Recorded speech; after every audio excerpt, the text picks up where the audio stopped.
আশা করি তোমরা সবাই ভালো আছো। একটু ধৈর্য নিয়ে আজকে ভিডিওটা দেখো, 5 থেকে 6 মিনিটের চেষ্টা করব ভিডিওটা বানানোর। পুরো প্রসেস বলে দেবো, কীভাবে ক্লিয়ার করতে পারবে, এয়ারপোর্টে কী করে চাকরি পেতে পারবে। কারণ আমি একটা জিনিস খেয়াল করেছি, এয়ারপোর্টে চাকরি করার কিন্তু একটা ক্রেজ আছে। তা আমি চাইবো তোমরা যেন চাকরিটা পাও। তোমরা হয়তো নাও জানতে পারো, যেহেতু তোমরা এসব কাজের সাথে যুক্ত না। এয়ারপোর্টে কিন্তু প্রচুর টাইপের কোম্পানি আছে, ভিতরে দোকানও হয়, ওখানেও লোক নেয়, আবার এভিয়েশন সেক্টরেও লোক নেয়, যারা গ্রাউন্ড স্টাফ হিসেবে কাজ করে। আজকে যে কোম্পানিটার ব্যাপারে কথা বলছি সেটা হচ্ছে ইন্দো থাই। কী কোম্পানির নাম? ইন্দো থাই। তা কলকাতা এয়ারপোর্টে এরকম অনেক কোম্পানি আছে, তার মধ্যে একটা কোম্পানি আছে ইন্দো থাই, যে গ্রাউন্ড হ্যান্ডেলিং করে। সেইখানে অ্যাপ্লিকেশন করার জন্য বলছি, কারণ ইন্দো থাই কিন্তু এখন মোটামুটি দেখা যাচ্ছে কলকাতা বেশ ভালোই পপুলারিটি পেয়েছে। এআইএসএল একটা আছে, ইন্দো থাই আছে, এই দুটো বেশ টেক্কি দিচ্ছে ভালো মতো। তা কী করে অ্যাপ্লিকেশন করবে দেখিয়ে দিই। আবার বলছি, একটু ধৈর্য নিয়ে দেখো, সব বলে দেবো, সাথে কিছু টিপসও দিয়ে দেবো। আমি এই অ্যাপ্লাই লিঙ্ক আমার ডেসক্রিপশানে দিয়ে দেবো, কাউকে কোনো কষ্ট করতে হবে না, ডাইরেক্ট ক্লিক করে অ্যাপ্লিকেশন করে দেবে। অ্যাপ্লাইতে কী কী লাগছে, সবার আগে আমি যে পেজটা তোমাদের লিঙ্ক দিয়ে দেবো, তুমি ক্লিক করলেই দেখবে একটা পেজ খুলে যাবে সঙ্গে সঙ্গে। এই অ্যাপ্লাই লিঙ্কটা তুমি ডাইরেক্ট পেয়ে যাবে ওখানে। তো সবার আগে কী আছে, সিলেক্ট প্রেফারেন্স। তুমি যখন এখানে ক্লিক করবে, তুমি কোন এয়ারপোর্টে কাজ করতে চাও, অবভিয়াসলি কলকাতা। তা তুমি প্রথমে কলকাতাটা সিলেক্ট করে নেবে। সিলেক্ট করার পর একটু যখন স্ক্রোল ডাউন করবে, নিচের দিকে দেখবে দেওয়া থাকবে তোমার একটা ছবি। ছবি যখন দেবে, বিশাল ডিজাইনওয়ালা, ফ্যাশনওয়ালা, একদম কোনো বিয়ে বাড়িতে গিয়ে ছবি তুলেছো ওই সব কেউ দেবে না, ফর্মাল ছবি দেবে। আর পিছনের ব্যাকগ্রাউন্ড ব্লু হোক হোয়াইট হোক সেটা ম্যাটার করে না, কিন্তু ওই বিয়ে বাড়ির কোনো ফ্যাশনওয়ালা ছবি দেবে না, সিম্পল নর্মাল ফর্মাল একটা ছবি দেবে। কিন্তু এখানে একটা জিনিস বলেছে, ম্যাক্সিমাম সাইজ বলেছে, এবং তোমাকে ফটোর সাইজ কিন্তু রেশিওতেও বলে দিয়েছে। অনেকজন হয়তো জানো না কী করে করতে হয়, আমি সেটা দেখিয়ে দিচ্ছি একবার, ভালো করে দেখো যে এই জিনিসটা এটা যে ডিমান্ডটা দিয়েছে সেটা করে কী করে। তো সবার আগে কী করবে, তোমার যে ছবিটা আছে সেই ছবিটা তোমার যদি ফোনে গ্যালারিতে থাকে তাহলে তো খুবই ভালো, যদি না থাকে তাহলে একটা ছবি তুলে নেবে। ছবি তুলে নিলে এরপরে কী করবে, এরপরে গুগল ওপেন করবে। সে গুগল ওপেন করো আর ক্রোম ওপেন করো, একই ব্যাপার। ওপেন করার পর কী করবে, PI7 লিখবে। আচ্ছা, প্রথমে একটা বলে দিই, এই যে PI7 এখানে কিন্তু কোনো প্রমোশনের কিছু নেই, কিন্তু আমি এটা নিজের থেকে বলছি, তোমরা চাইলে অন্য কোনো ওয়েবসাইটও ইউজ করতে পারো, এটা তোমাদের উপর সম্পূর্ণ। সবার আগে কী করলে, PI7 লিখে PI7-এর উপর ক্লিক করলে PI7-এর একটা ওয়েব পেজ খুলবে। ওয়েব পেজ খোলার পর একটু নিচের দিক স্ক্রোল ডাউন করে গেলেই দেখতে পারবে, এ দেখো, রিসাইজ ইমেজ 3.5 ইন্টু 4.5 cm, একদম এক্স্যাক্টলি ওখানে যা চেয়েছে এখানেও তাই আছে লেখা। ক্লিক করবে এটার উপর।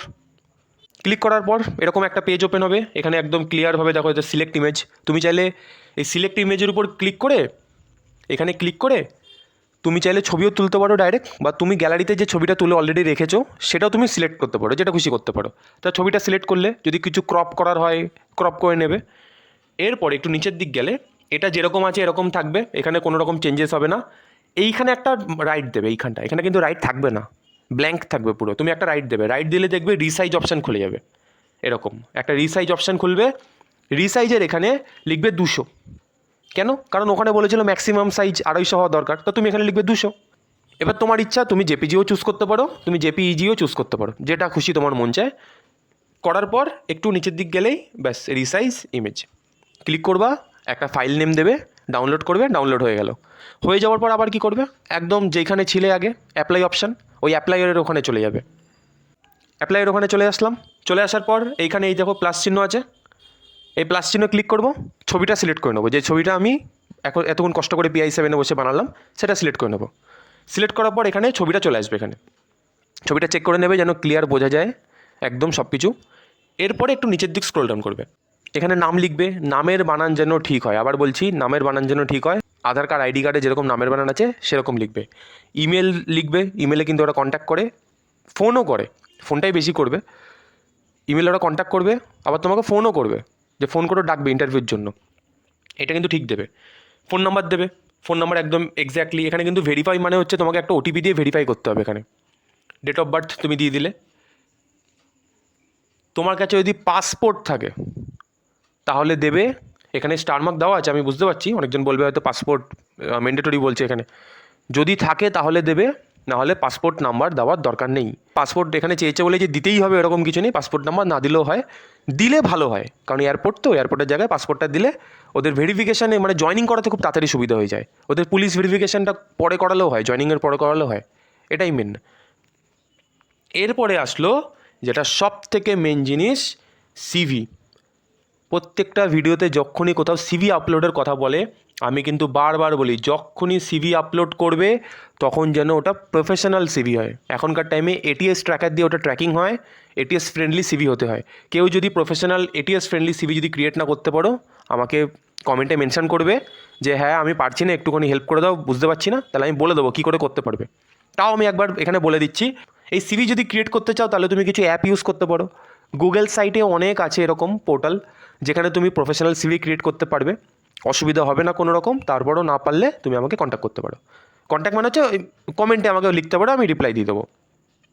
এইবার এখানে বলেছে ম্যাক্সিমাম সাইজ কত হতে হবে, 2 MB পিডিএফ হতে হবে। সেম তুমি ওই আমি যেটা বললাম PI7 বা তুমি যেটা ইউজ করতে পারো সেইখানে ওটা কিন্তু কনভার্ট করানো যাবে। তোমার এমবি যতই বড় হোক না কেন তুমি ওখানে কনভার্ট করতে পারবে, বা তুমি চাই যেখান থেকে পারো সেখান থেকে করে নিতে পারবে। তা পিডিএফ যেন 2 MBর ভিতরে, এগুলো ছোটো ছোটো খেয়াল করার জিনিস, এগুলোর জন্য অনেক সময় না ক্যান্সেল হয়ে যায়, অ্যাপ্লাই নিতে চায় না। তো এইগুলো করার পর একটু নিচে গিয়ে দেখো সাবমিট, ব্যাস আর কিচ্ছু নেই এর মধ্যে। এরপরে সাবমিট তো করে দিলে, যদি ডাক চলে আসে তখন কি করবে?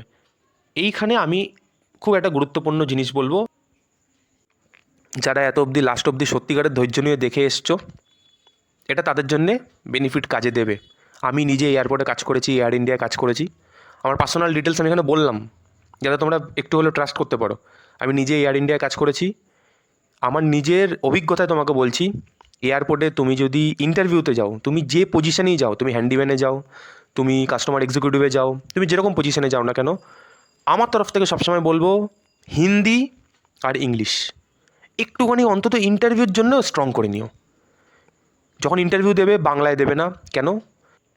দেখো ভালো করে একটা জিনিস খেয়াল করো, এয়ারপোর্ট হচ্ছে এমন একটা প্লেস যেখানে বিভিন্ন টাইপের লোক আসে, বাংলা তারা নাও জানতে পারে, ভারতের বিভিন্ন প্লেস থেকে লোকরা আসছে, তারা বাংলা যে জানবে এরকম না, কিন্তু হিন্দি কিন্তু নর্মালি কম বেশি সবাই জানে। এই জন্য ইন্টারভিউর টাইমে যে হিন্দি বলতে পারে তাকে একটু বেশি প্রায়োরিটি দেয়। আর একটা কী হয়, ইংলিশ। ইংলিশ তো মাস্ট, মানে আমি বলে দিচ্ছি যদি কেউ ইন্টারভিউ পুরো ইংলিশে দিতে পারো তার চাকরি কনফার্ম, একদম একদম শিওর বলে দিচ্ছি আমি।